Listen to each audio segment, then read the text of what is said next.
આ આશ્રમના મહંત આપણી જુનાગઢ કૃષિ યુનિવર્સિટી એના vice chancellor doctor A.K. Pathakji, મારી બાજુમાં બાલુભાઈ ચોવટિયા, એ કૃષિ વૈજ્ઞાનિક અને વનસ્પતિમાં થતા રોગો જેમ ડોક્ટરમાં માણસના રોગ જોડે એમ વનસ્પતિના રોગો એ બાલુભાઈનો વિષય છે. આ કામમાં સામેથી જ મારી સાથે અનેક લોકો આવી રહ્યા છે. એ પ્રકારે બાલુભાઈ પણ આ કામમાં જોડાયા છે. ડોક્ટર ગોવિંદભાઈ ગજરા એ MD ફિઝિશિયન ડોક્ટર છે. પાછળ એક બંધુઓના પરિચય જો કોઈ કરાવી દે તમારા हमारा कीटकशास्त्र विभाग डॉक्टर राघवाणी से बड़ा हमें कीटकों ने जंतुनाशक दवाओं सिवाय केवी रीते कंट्रोल करवा ए विषय आज बात करशे.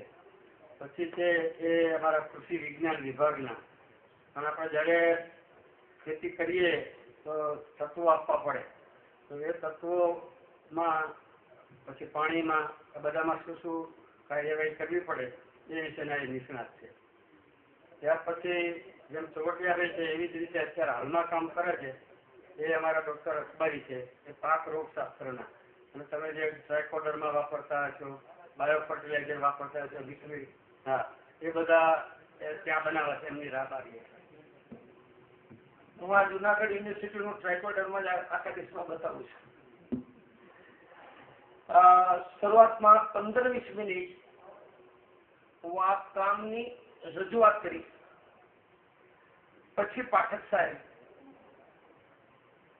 એમના મિત્રો લેશે અને ત્યાર પછી જે પ્રેક્ટિકલ મેં શીખવાડવાનું શરૂ કર્યું છે એ લગભગ 1.5 કલાક શીખવાડીશ, સાથે અહીંયા પડદા ઉપર બતાવતો જઈશ. આ દેશ સમૃદ્ધ હતો, ગુજરાતીમાં કહેતા હતા સોનાની ચીડિયા. એ સમૃદ્ધિનું 80% કારણ ખેતી હતું, 20% કારણ વ્યાપાર પણ હતું, પણ 80% કારણ ખેતી હતું. અંગ્રેજોએ ને મુગલોએ આપણા ખેતી ઉપર મોટા પ્રમાણમાં લેવી ટેક્સ લગાવી ખતમ કરવાનો પ્રયાસ કર્યો, તો પણ ખેતી સારી એવી બચી. દેશ આઝાદ થયો ત્યારે દેશની ટોટલ આવકમાં